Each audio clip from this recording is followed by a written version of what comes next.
আমি একটা প্রশ্নের উত্তর যে আমি বেসিক্যালি চাষি, এগ্রিকালচার গ্রাজুয়েট। অনেকক্ষণ ধরে রহমতার বক্তব্য শুনছিলাম যে পাঞ্জাব হরিয়ানাতে এই যে আমরা ফুয়াল জ্বালাই, কম্বাইন হারভেস্টার ব্যবহার করি, ঘোড়াগুলোকে কাটি ধোঁয়াতে পুরো দিল্লির যে এয়ারের যে এয়ার পলিউশনটা মারাত্মকভাবে বেড়েছে, শ্বাসকষ্ট বেড়েছে, তার রিফ্লেকশনটা আমরা কোভিডে পেয়েছি।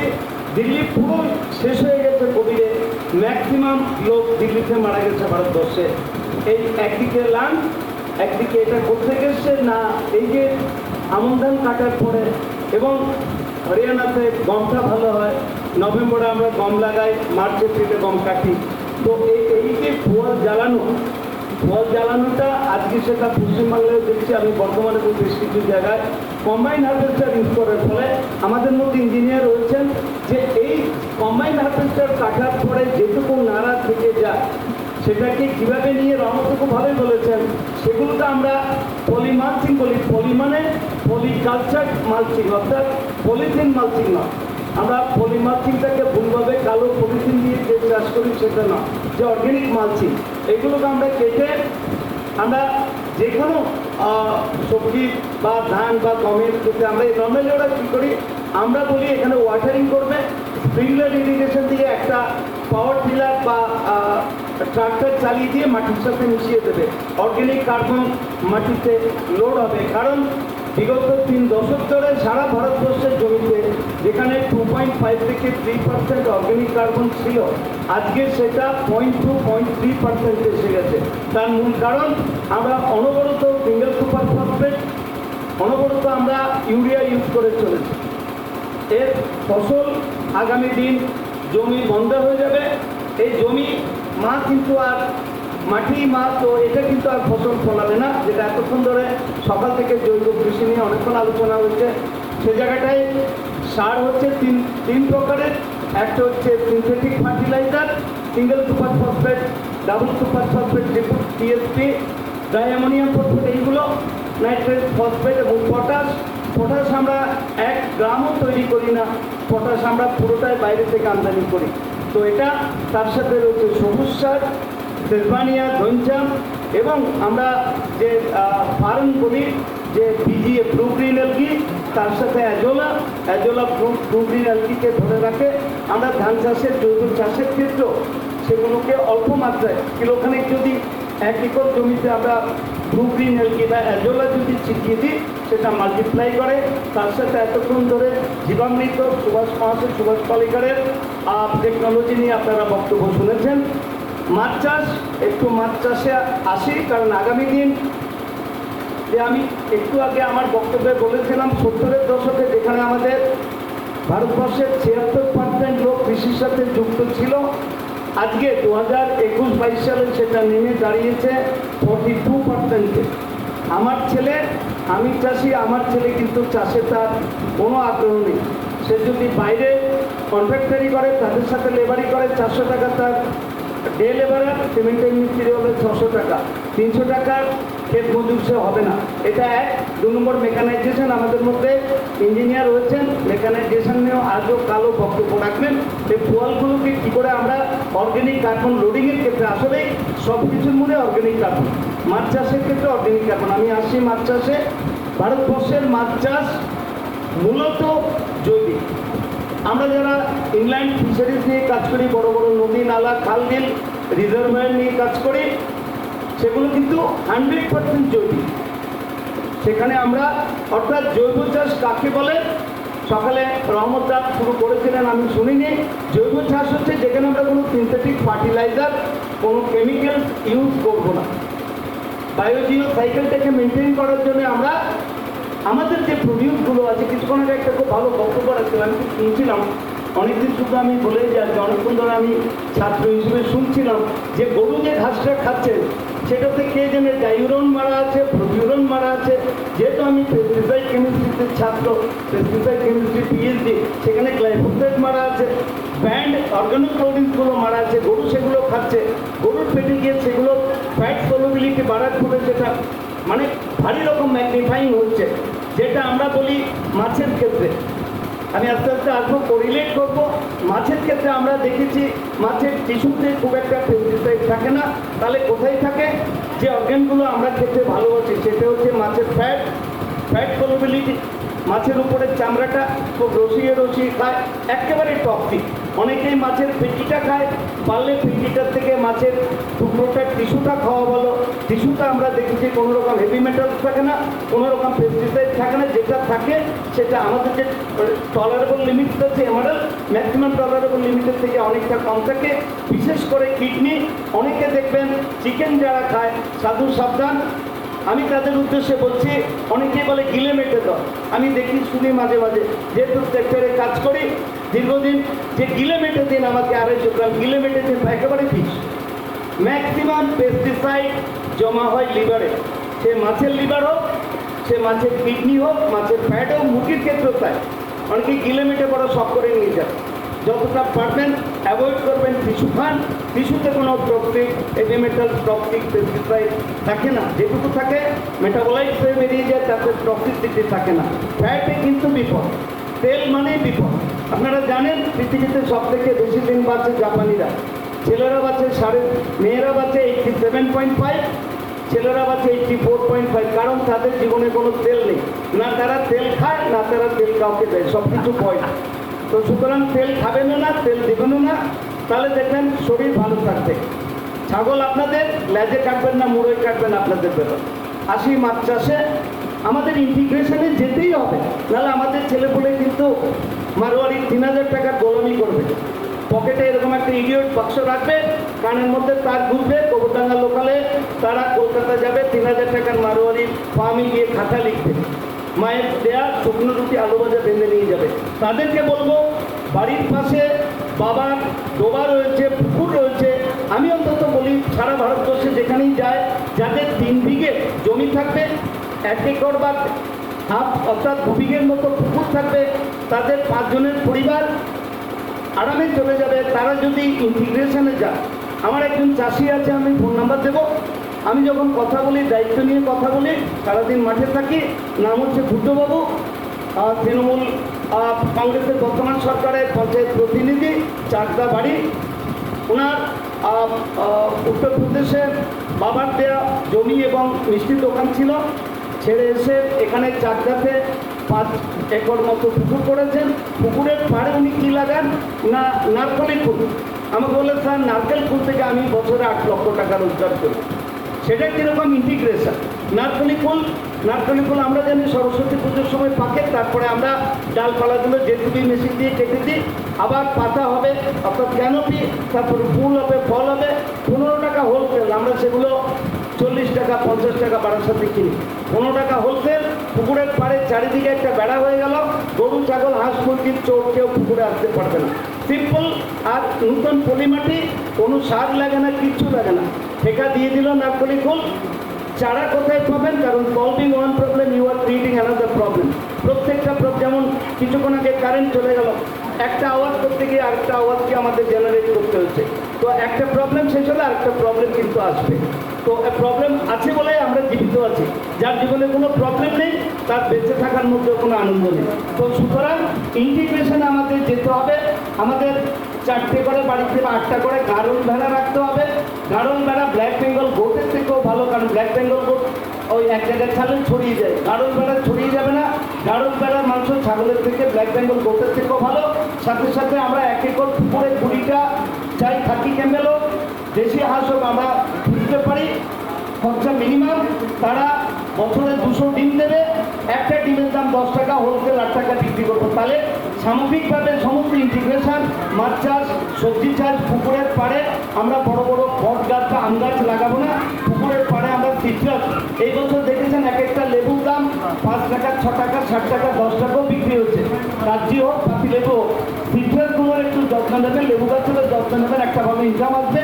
সমস্ত রকম 2টো মুরগি, 2টো আমরা বলি যে এখন যে মুরগিগুলো এসছে করকনাথ কিন্তু এক্সোটিক না, করকনাথ আমাদের হরিয়ানা ফ্রি, আমাদের ভেষজ এন্ডেমিক।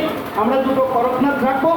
অনেকে আমি রিকোয়েস্ট করবো, যদি খান মাসে 1বার বা 2বার দেশি মুরগি খাবেন, রাদার দেন পোলট্রিতে 1 কিলো চিকেন তৈরি করতে 1 থেকে 2 গ্রাম অ্যান্টিবায়োটিক লাগে।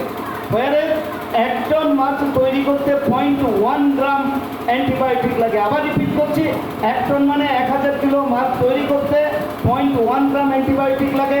হোয়ারেজ 1 কিলো মুরগি তৈরি করতে 1 থেকে 2 গ্রাম অ্যান্টিবায়োটিক লাগে। অথচ আমাদের বর্তমান প্রজন্ম তারা কাটা ফাটা এই ঝঞ্ঝাটে যেতে চায় না, কারণ ততক্ষণে তারা ইডিয়ট বক্সের মধ্যে ডুবে যাবে। আমরা সারাদিনই ডুবে থাকি, ছোটোবেলায় আমরা বইতে ডুবে থাকতাম, এখন এই ইডিয়ট বক্সের মধ্যে ডুবে থাকে, নিজেদের জীবনটা নিজেরাই নষ্ট করছি। আমাদের সব কিছু ফর্সা হয়ে যাবে, কোথাও কোনো চাকরি বাকরি নেই। অনেকে বলবে পড়াশোনা করে কী হবে, চাকরি বাকরি নেই। পড়াশোনার সাথে চাকরি বাকরির কোনো সম্পর্ক নেই, না কোনোদিন আগে ছিল না এখনও আছে। থাকলে বিবেকানন্দ রামকৃষ্ণের কাছে গিয়ে বলতো না তোমার কালীকে বলো আমাকে একটা চাকরি দিতে, তখনকার দিনে গ্রাজুয়েট ওনার চাকরি ছিল না। তো সার্ভাইভাল অফ দ্য ফিটেস্ট, এটা আমার কথা নয়, ডারউইনের কথা। বীরভূতা বসুন্ধরা যারা লড়াই করবে তারা টিকবে, নাহলে পরে ধীরে ধীরে এই প্রজন্ম শেষ হয়ে যাবে। যেভাবে গ্লাইফোসেটের উৎপাদ, যেভাবে এন্ডোসালফানের উৎপাদ, যেভাবে এখনও ডিডিটি 90-এর দশকে ব্যান্ড হয়েছে, সেই ডিডিটি কিন্তু এখনও মাতৃদুগ্ধে পাওয়া যাচ্ছে, এখনও গঙ্গার মাছে পাওয়া যাচ্ছে। তাহলে ডিডিটিটা আসছে কোথা থেকে? তো সুতরাং সাধু সাবধান, আগামী দিন কিন্তু আমাদের জৈবতে যেতে হবে। আমার একটা সেক্টর ভালো, যে সেক্টরটা আমি ডিল করি ফিশারি সেক্টর। রহমতের অনেক প্রবলেম, আমার কোনো প্রবলেম নেই, কারণ আমার মাছ চাষ 100% জৈব। যদি আমরা নিজেরা একটু সচেষ্ট থাকি, আপনারা নিজেরাই দেখবেন। এইবার জৈব এবং অজৈবতে আমি আসছি। 50 কিলোমিটার যদি ময়নার মাছ আমি নিয়ে যাই, মাছগুলো আস্তে আস্তে বডি ছেড়ে দেয়। দেখবেন সেই মাছগুলোর না টেস্ট আছে, একবার খেলেই বুঝতে পারবেন এটা ময়নার মাছ, কারণ এরা ইউরিয়া মারা মাছ, ইনঅর্গ্যানিক। খুব তাড়াতাড়ি গ্রোথ চায়।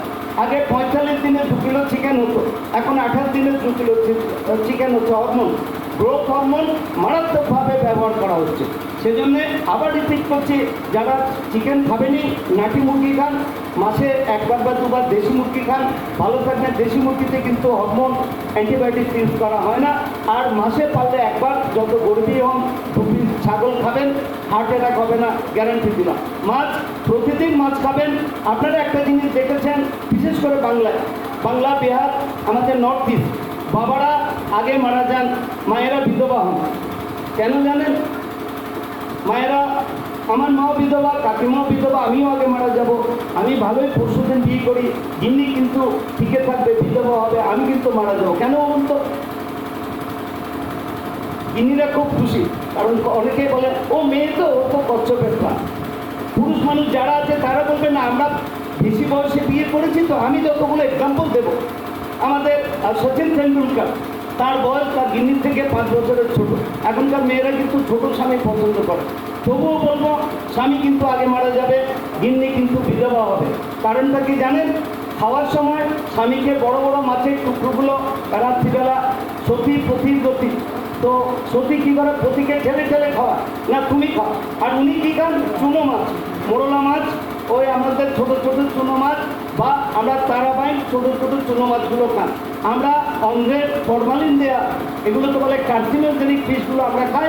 আমরা 40-50 রামনাম সত্য হে ইনালিল্লাহ রাজিউন আমরা বলি, মায়ের ভোগে ছুটে যায়। আর উনি কিন্তু ব্যাটিং করেন, সৌরভ গাঙ্গুলি 101, 102, 103 মরেন না, কারণ চুনো মাছ খান। সেজন্য আমরা যেখানে যাই প্রত্যেককেই বলি ডেলি একটু চুনো মাছ খাবেন। চুনো মাছ বোন নিউট্রিটিভ। আমি 15 তারিখ বাংলাদেশ যাব, সিলেট এগ্রিকালচার ইউনিভার্সিটিতে একটা ইন্টারন্যাশনাল কনফারেন্স আছে এই চুনো মাছের ওপরে, সারা বিশ্ব। আজকে উনি একটা খুব ভালো কথা বলেছে, রহমতদা, নিউট্রিটিভ ফুড খেলেই হবে না।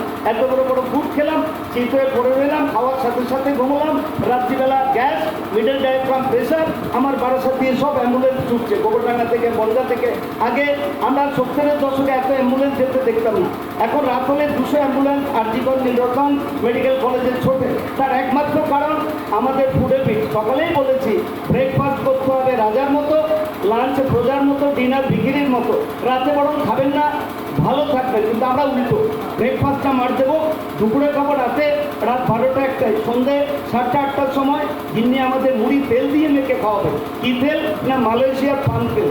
তো 20, আর তারপরে রাত 11টা-12টায় খাসির মাংস, মুরগির মাংস রিচ, আর এর 33 ফুট লম্বা অন্ননালী ভেতরে পৌঁছে, মিডল ডায়াফ্রাম চাপ দেয়, অ্যাম্বুলেন্স আধা রাস্তায় রামনাম সত্য হয়। তো সুতরাং দেবীশেঠজি বারে বারে বলেছেন খাওয়ার 4 ঘন্টা পরে ঘুমোতে, অন্তত 2 ঘন্টা আগে খান, রাতের খাওয়াটা কম করুন। কাশীনাথ সুমার ওনার রাত্রিবেলা একটা রুটি দরকার, আজকে দিদিকে বলবো যে ওনাকে একটার বেশি 2টো রুটি যেন না দেয়। মাছ চাষ আমাদের পুরোটাই অর্গ্যানিক। আমরা কি করব, প্রত্যেকের হাতে খাতা নোটবুক আছে, একটু লিখে নিলে রহমতে যেখানে শেষ করেছেন আমি ওখানেই ধরবো। 200 লিটারের একটা এইচডিপি ড্রাম, তার কারণ আমি প্রতিদিন মাঠে থাকি। 200 লিটারের ড্রামে আমরা যদি আমার চাষযোগ্য জমি না থাকে, পেডি স্ট্র বা খড় পোয়াল কিনবো না। ঘরের সামনে যে আগাছাগুলো হয়, ঘরের সামনে যে দুর্বা মুঠা যে ঘাসগুলো হয়, সেগুলোকে ছিঁড়ে আমরা ছাদে দিয়ে বা রোদে শুকিয়ে নেব, হয়ে গেল পোয়াল। আমরা 200 লিটার একটা ড্রামের মধ্যে 2 কেজি পোয়াল, শুকিয়ে পোয়াল দেবো, তার মধ্যে 2 কেজি চিটিগুড়, আবার চিটিগুড়ে আসে 18 টাকা করে কিলো ব্ল্যাক চিটিগুড়, যেটা আমরা গরুকে খাওয়াই। সফেদ, যত সফেদি ততই কিন্তু বিষ। পৃথিবীতে সব থেকে বিষ হচ্ছে সফেদ। 1 নম্বর হচ্ছে ময়দা, 2 নম্বর হচ্ছে চিনি, 3 নম্বর হচ্ছে নুন, আর 4 নম্বর হচ্ছে মায়েরা আছেন, বলবো না, আমি নর্মাল আমার ক্লাসে বলি, অনেকে ফর্সা মহিলা বিয়ে করেন, মায়েরা ক্ষমা করবেন, উনি কিন্তু টিভি দেখবেন, আপনার রান্না করবেন। সুতরাং এই ব্যাপারে সাধু সাবধান যে ফর্সা জিনিস থেকে দূরে থাকবেন। হ্যাঁ, একটু টক দই দুপুরে খাওয়ার সময় যদি খান খুবই ভালো। জীবনে কোনদিন গ্যাস অম্বল গলা জ্বালা হবে না। আমরা কি করি, আমরা মিষ্টির দোকানে গিয়ে ডালটা মিশ্রিত আমরা মিষ্টি দই খাই, একেবারে বিষ। ডালটাটা এটাকে বলে স্যাচুরেটেড ফ্যাটি অ্যাসিড, একেবারেই বিষ। সেটা আরেকদিন এলে আমি এখানে ইন্টারঅ্যাক্ট করবো, আজকে সময় নেই, কারণ এটা জৈব কৃষির ওপর আলোচনা। তো এই প্রথমে আমি সকালেও বলেছি, আগে নিজেদের বদলায়, তাহলে চাষ বদলাবেই। তো আমরা মাছ চাষে 200 লিটার ড্রাম নিয়েছি, 2 কেজি ড্রাই পোয়াল, না হলে শুকনো প্যাডি স্ট্র।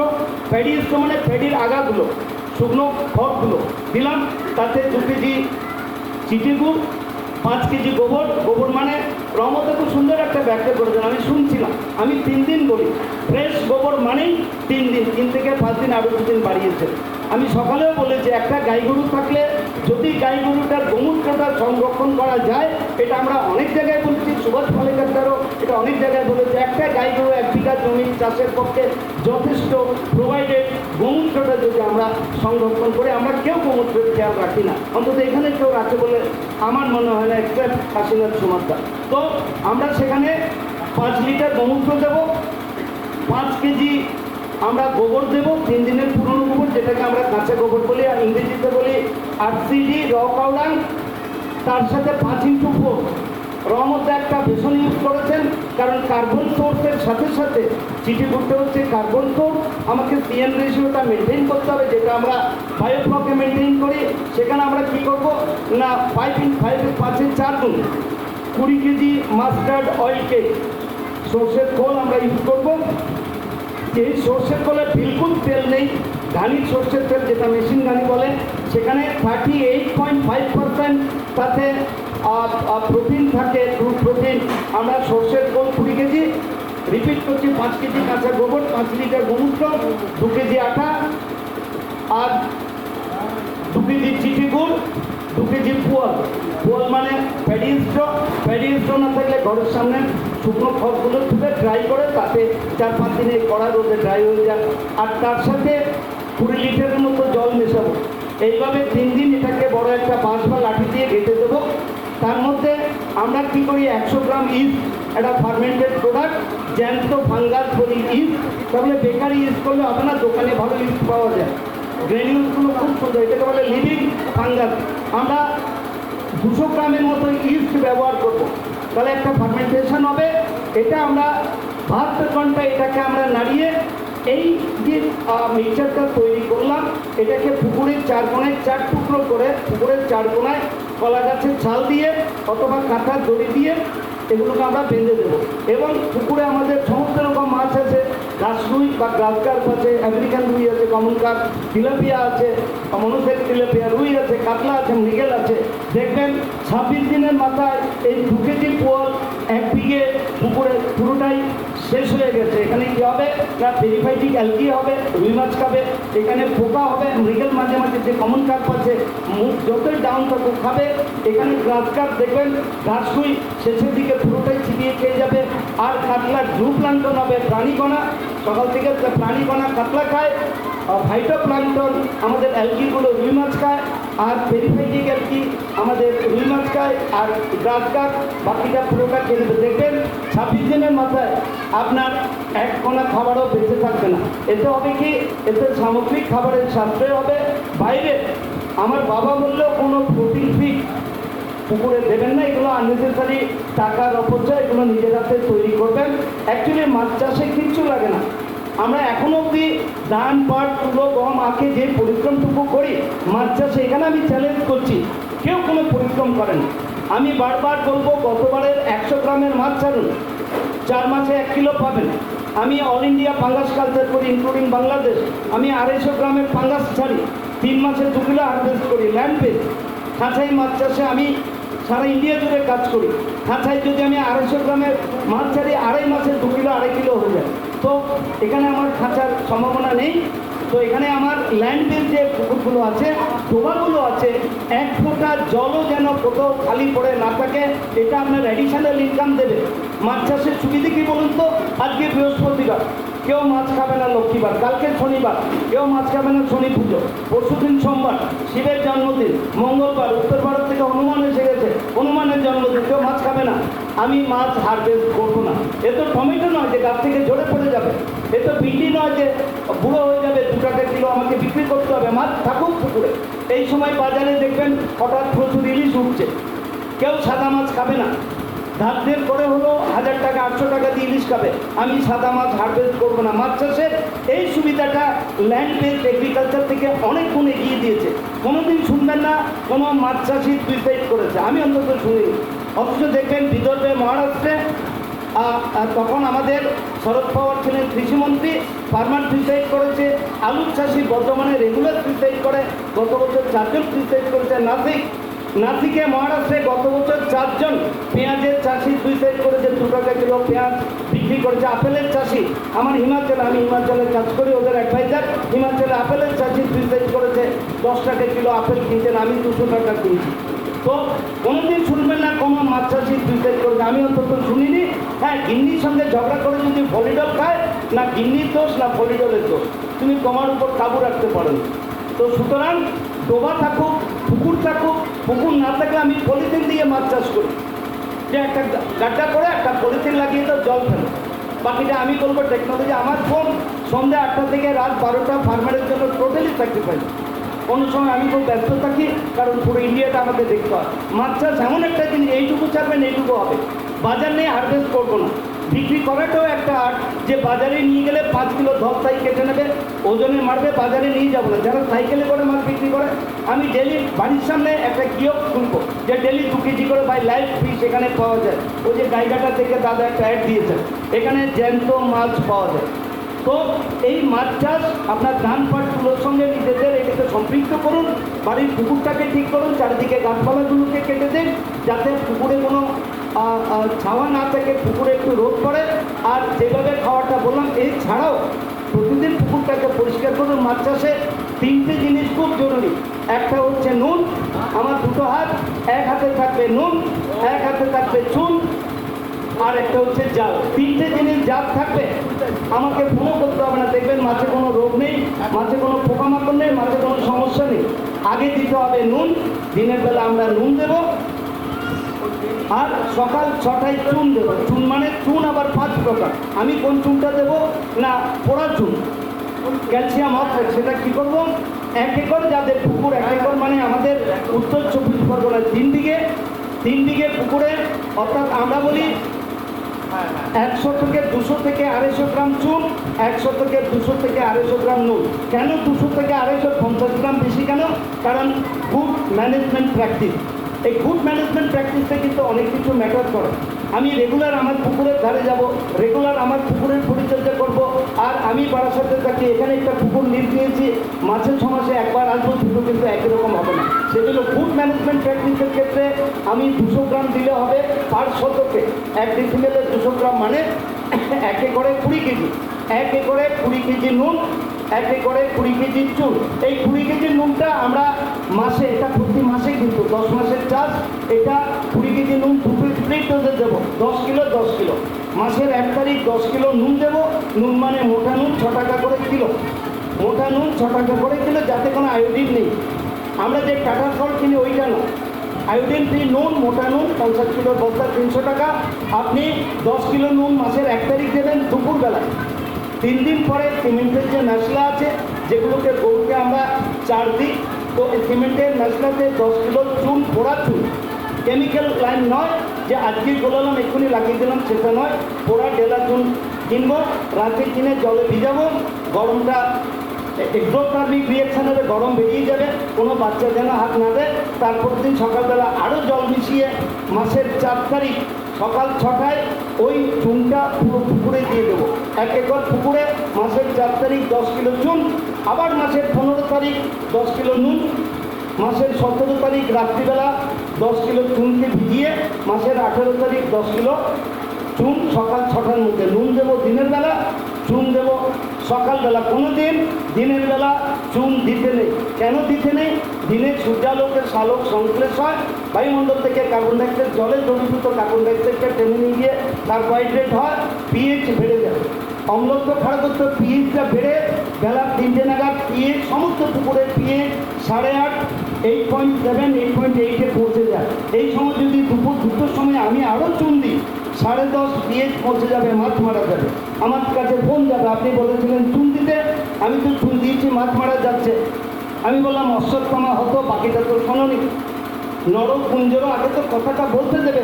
চুন সব সময় রাতে ভিজিয়ে সকালে দেবো, সকাল 6টায়। দিনের বেলা চুন দিতে নেই।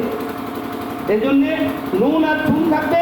চুন দেওয়ার শেষের চুনটা দেওয়ার 3-4 দিন পরে আমি একটা জাল টেনে দেবো। মাছ ধরার জন্য জাল নয়, নিজের পাঁচটাকে ঘেটে দেওয়ার জন্য।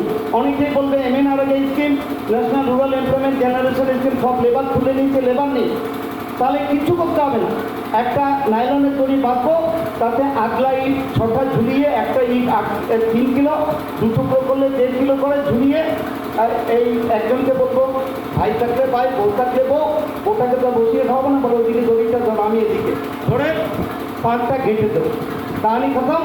আমার কাজ হচ্ছে নিচের মাটিটাকে স্টার্ট করা। কী হবে না, প্রচুর গ্যাস এনট্র্যাপ্ট হয়, যত রকমের রিডিউস গ্যাস আছে, hydrogen sulphide, sulphur dioxide, methane, ammonia, carbon monoxide, সব কিছু এনট্র্যাপ্ট থাকে, মাছ বাড়ে না। সেজন্যে এই নুন আর চুন যারা রেগুলার ব্যবহার করবে, অনেকেই প্রশ্ন করে, কী প্রশ্ন আসবে আমি সেটাও জানি, কারণ রেগুলার অল ইন্ডিয়া ফাঁকার আমি ফেস করছি। কারণ নুন কেন দেবো? কেউ তো বলেনি, যে বলেনি সে কোনদিন মাছ চাষ করেনি। Sitting in AC room fishery cannot be develop. ঠান্ডা করে বসে মাছ চাষ হয় না। আমাদের বেশিরভাগ বিজ্ঞানীরা ঠান্ডা বসে ঘরে বসে জ্ঞান দেয়, ঠুকে বই লিখে মার্কেটে পাবলিশ করে, তার দ্বারা আমরা 1 ইঞ্চি এগোতে পারছি না। এক্সটেনশন কি বাংলাদেশে কি ভারতের সব জায়গায় এই কারণে ফেলিও। আজকে যদি আপনারা মাটিতে বসতেন, আমি কর্তৃপক্ষকে বলতাম এখানে একটা চাটাই দাও, আমি ওখানে বসবো, এক্সটেনশনটা ওখান থেকে শেষ হয়ে যাচ্ছে। আমরা এই যে ইগোর জন্য আমরা কেউ কারো কাছে পৌঁছতে পারছি না, মাঝখানে একটা বিশাল ওয়াল। তো সেজন্যে নুন, চুন এবং জাল। জাল না থাকলে আগলা ইট দিয়ে মাটিটাকে, যদি আগলা ইট একটা লোকও না পাওয়া যায়, কাঁটার তারকে বাঁশ দিয়ে বেঁধে একটা রোলার করবো, করে ওইটা আমরা দুজনে মিলে কাঁটার তার দিয়ে মাটিটাকে গেঁথে দেবো। দেখবেন মাছের কোনো সমস্যা হবে না। নুনটা এই কারণে ইউজ করবো, মাছের সব থেকে টক্সিক কেমিক্যালটার নাম নাইট্রাইট, NO2। এই নাইট্রাইটটা 0.02 ppm এর টক্সিক। 0.02 ppm এর যদি 1 বুঁদ পারে, মাছ স্ট্রেসে চলে যায়।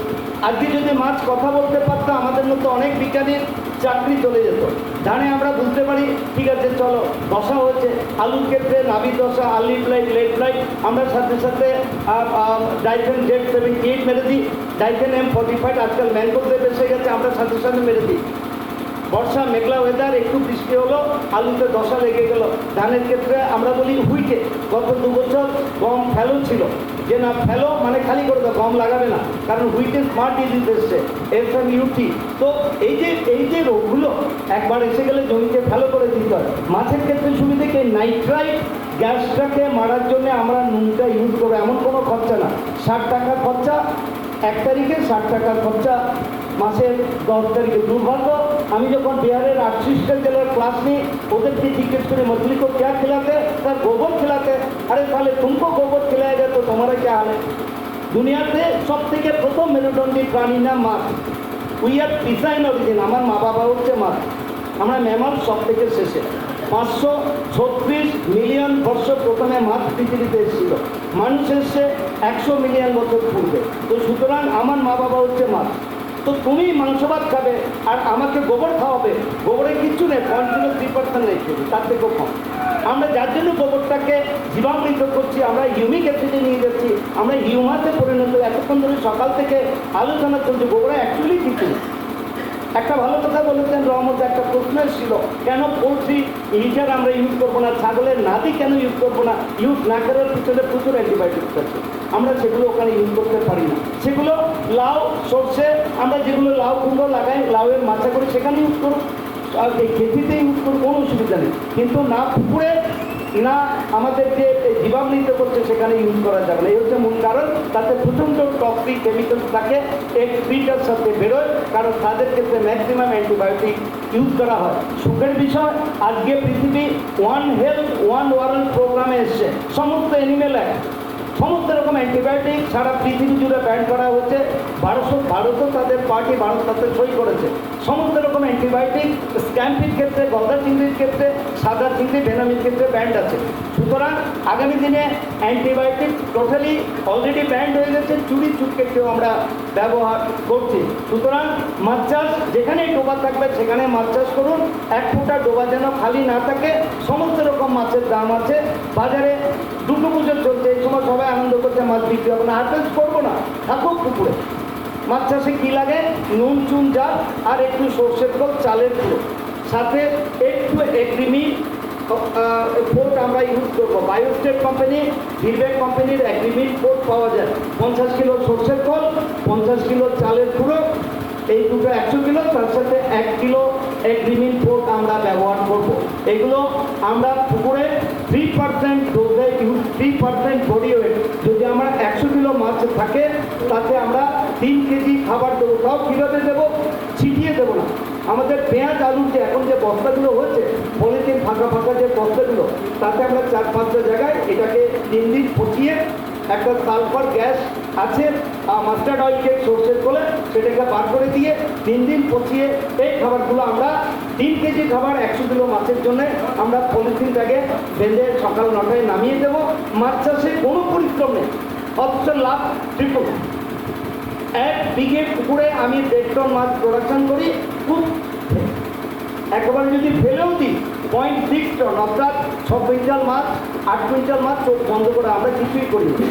আমি বলবো 100 গ্রাম ছাড়তে, এটা গিয়ে স্পঞ্জ ছেড়ে দেবে, মাছের ডিম্পনা ছেড়ে দেবে।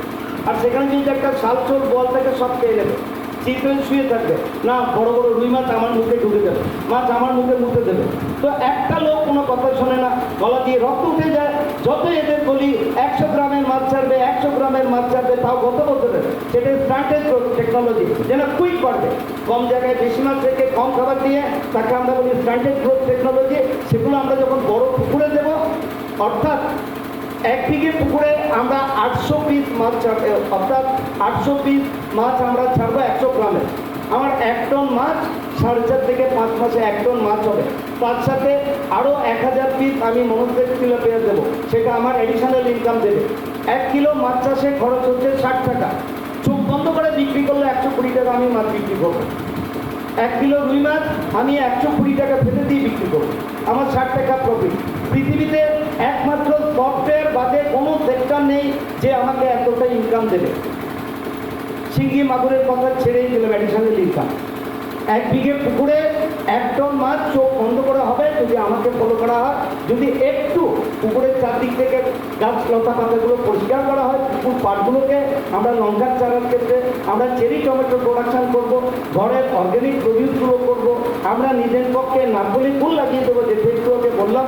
আমরা ইন্টিগ্রেশনে যাব নিজের পক্ষে। আমার সেই বুদ্ধ বছরে 3 লক্ষ টাকার তেজপাতা গাছের থেকে লাভ করে। বলে কীরকম, 5 টাকা দিলে তো এত তেজপাতা হয় না।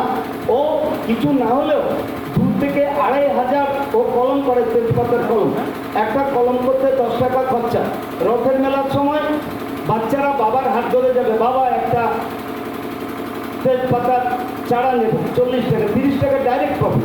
এটা কিন্তু অ্যাডিশনাল ইনকাম। এই যে ছোটো ছোটো ইনপুটগুলো, এগুলো আমাদের কারো চোখে আসে না। সবাই শহরে যাবো, শহরেই সব সুন্দর, নদীর ওপারে সব সুখ, আমার গ্রামে কিচ্ছু নেই। তো আমার ক্ষুদ্র 3.5 থেকে 4 লক্ষ টাকা শুধু তেজপাতার কলম বিক্রি করে লাভ করে, যেখানে একটা কলমে 10 টাকা খরচা, 30 টাকা প্রফিট। তো এটা একটা ইন্টিগ্রেশনে যাব।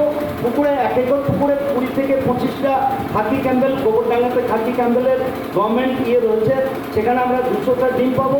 একটা ডিম 10 টাকার দাম আছে। আমরা কিছু ব্ল্যাক বেঙ্গল গোট রাখবো, আমরা কিছু নাড়ল ভেড়া রাখবো, কারকনাথ রাখবো, আমাদের দেশি ভ্যারাইটি, দেশি জাত, নিউ মার্কেটে 1200 টাকা কিলো, আমি এখানে 800 টাকা বিক্রি করবো। বাড়িতে ঘরে খাবো। আমাদের যদি আমি 2 টাকা যদি পকেটে দিই, ডাক্তারের খরচাটা বেশি যাবে। আমরা যদি জৈবিক খাবারগুলো খাই, আমরা ভুলে যাই আমি কেন খাবো, তাহলে ডাক্তারকে দাও, ডাক্তার কি লিখবে আমি জানি, কারণ আমাদের 14 পুরুষের ফার্মেসি দিয়েছিল। ও কি লিখবে, ওর হাতে একটা অ্যান্টাসিড আছে, হাতে একটা অ্যান্টিবায়োটিক্স আছে। এখন 10th জেনারেশন অ্যান্টিবায়োটিক চলছে। আমরা লকডাউনে দেখেছি ডাক্তারের হাতও লিমিটেড। তো সুতরাং আমি যদি পুষ্টি বিধানটা করি, আমি যদি প্রতিদিন খাবারের সাথে একটু চুনো মাছ রাখি, আমার চোখ ভালো থাকবে। 100 গ্রাম মোরলা মাছে 5 জনের ফ্যামিলি আরামে চলে যায়। যদি আমরা মোরলা মাছের মাথাটা শুদ্ধ খাই, মোরলা মাছের মাথায় 51% প্রোটিন থাকে, রেটিনাতে।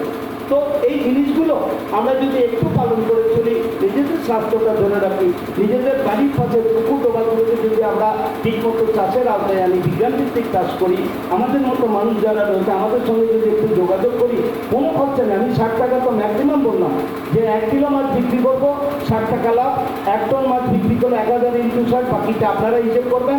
যদি 3 দিকে পুকুর থাকে, আমি তো যা 3 দিকে পুকুর থেকে যদি প্রথম কিডনি পারমিট করে, লোক আরও দোকানে বিয়ে করে, প্রোভাইডেড সার্টিফিকেট আনতে হবে যে প্রথম কিডনি মেনে নিয়েছে। অর্থাৎ আমার কাজ হচ্ছে আনএমপ্লয়েড ইউথদের ইনভাইট করা, যারা 3000 টাকার মারোয়ারি গোলামি করার জন্য চলে যাচ্ছে। আমি দুটো এখানে হর্টিকালচারাল প্ল্যান্ট করব, আমি দুটো স্যাপলিং তৈরি করবো, রথের মেলায় বিক্রি করব। মানে কত রকমের এগ্রিকালচার রিসোর্স থেকে ইনকামের। আমাদের যারা সায়েন্টিস্ট, যারা এতে কাজ করে, স্যাটেলাইটে কাজ করে আমেরিকাতে, যারা তারা আজকে এসে এখানে তামিলনাড়ুতে এসে জমিতে চাষ করছে। আমার 10খানা IAS বন্ধু চাকরি ছেড়ে দিয়ে দিল্লি থেকে গ্রামে গিয়ে হরিয়ানাতে তারা কৃষির সাথে সম্পৃক্ত হচ্ছে। সব থেকে বড় কথা, একটা সেরিনিটি, পলিউশন ফ্রি একটা লাইফ, বিনা চিন্তা একটা লাইফ, এবং রেগুলার সুস্বাদু, মানে বিনা টক্সিক, আমরা বিনা কেমিক্যাল, অর্থাৎ কেমিক্যাল ফ্রি শাক সবজি। উনি একটা লাল শাকের কথা বলেছিলেন। তো আমরা যদি নিজেদের পুষ্টিকে নিজেরা ধরে রাখি, ডাক্তার খরচাটাও যদি আমরা যদি 80% কমিয়ে দিই, এটাও আমার পরিবারের ইনকাম মানে যে আমাকে ওইখানে গিয়ে টাকা আনতে হবে। ডাক্তার খরচা আমাদের প্রত্যেকের, দেখবেন প্রত্যেকের বাড়িতে 1 টাকা ইনকাম হলে 60 টাকা কিন্তু আপনার ওই ওষুধের দোকানে খেয়ে নেয়। কতগুলো এখানেই দেখুন বেরিগোপালপুরে কতগুলো ফার্মেসি হচ্ছে। আমার পাড়ার সাথে 3টে দোকান খুব বিখ্যাত। একটা হচ্ছে চাল ভাজা, যেটাকে বলে বিরিয়ানি, একটা হচ্ছে মেয়েদের আটাকালির দোকান, মেয়েরা যেখানে আটাকালি মাকে ওটা, 3 নম্বর হচ্ছে মোবাইলের দোকান, 4 নম্বর হচ্ছে ওষুধের দোকান। আর কোনো দোকান নেই, 4টে দোকানই ভর্তি হয়ে গেছে। তো আমরা আসুন, আমরা জৈবিক দিকে ঢুকি, মাছ চাষে ঢুকি, এবং এত সুন্দর জায়গাগুলো পড়ে আছে, একটু নাড়াচাড়া করলে দেখবেন সব কিছু ফসল উগাবে, সব কিছু আপনাদের সুন্দর জীবন দেবে, অ্যাস্থেটিক ভ্যালুটা বাড়বে, ভেতরের যে আমাদের যে একটা প্রেমিক হৃদয় আছে সেটা বাড়বে। শহরে কিচ্ছু নেই, সেটা আমরা এবারে লকডাউনে, অনেকেই বলে এই লকডাউন খুব পৃথিবীর ক্ষতিকর। আমি না, লকডাউন আমাদের শিক্ষা দিয়েছে যে আমাদের মেটেরিয়াল চাহিদাটা কত কমের মধ্যে আমরা বেঁচে থাকতে পারি। আমরা সত্যজিৎ রায়ের অশনি সংকেত দেখেছি, ভাতের থালা নিয়ে ফ্যান দাও মা ফ্যান দাও করে গ্রামের লোক শহরে গেছিল। এই প্রথম লকডাউনে শহরের লোক গ্রামে এসে ফ্যান দাও করে সেক্টর 5 পুরোপুরি পুলিশের। আমার পরিবারের 15 জনের চাকরি গেছে। সুতরাং আমার গ্রামে যে পটেন্সি আছে, পরিযায়ী শ্রমিকগুলো হরিয়ানা থেকে এসছে, কেরালা থেকে এসছে, তারা কিন্তু গ্রামে নুন ভাত একটা কাঁচা লঙ্কা দিয়ে তাদের দুবেলা দুমুঠো জুটেছে। কে কিন্তু শহরের কারো দরজায় গিয়ে হাত পাতেনি। আজকেও কিন্তু সারা ভারতবর্ষের শহরগুলো মূর্যমান শহর শহরে কোনো চাকরি নেই। সুতরাং কৃষি আমাদের সম্পদ, কৃষি আমাদের ভিত্তি। আসুন আমরা জৈব কৃষি দিয়ে আমরা আবার আমাদের পুরনো বেদিক যুগে ফিরে যাই, আমরা নিমে যাই, আমরা হলুদে যাই, আমরা করমজাতে যাই, আমরা জৈবিক কৃষিতে যাই। কিছু না, পুকুরে যদি প্রত্যেক মাসে একবার নিম হলুদের সলিউশন করে মাছগুলোকে জালে টেনে মাছগুলোর গায়ে যদি একটু নিম জল, একটু নিম হলুদের জল দেন, তাহলে দেখবেন মাছে কোনো রকম রেড সেপ্টিসিমিয়া, কোনো রকম মাছে অ্যান্টিবায়োটিক ব্যবহার করার দরকার নেই। আমাদের পঙ্গামিয়া ক্ল্যাবরা আছে যেটাকে করমজা বলে, আমাদের হলুদ আছে, আমাদের নিম আছে। দেখবেন এগুলো যদি আমরা গুলিয়ে মাছকে টেনে মাছের গায়ে যদি দিই, আমরা বলি বাথ ট্রিটমেন্ট, দেখবেন পুকুরের মাছে কোনো রোগ থাকবে না, রোগ পালাই থাকবে না। দুর্ভাগ্য আমাদের আয়ুর্বেদিক ওষুধের দোকানগুলো যেভাবে ঢুকছে, আমাদের জৈব কৃষিও সেভাবে ঢুকছে।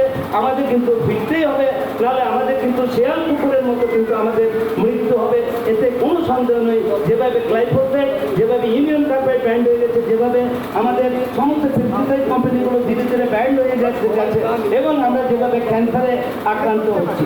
ধন্যবাদ।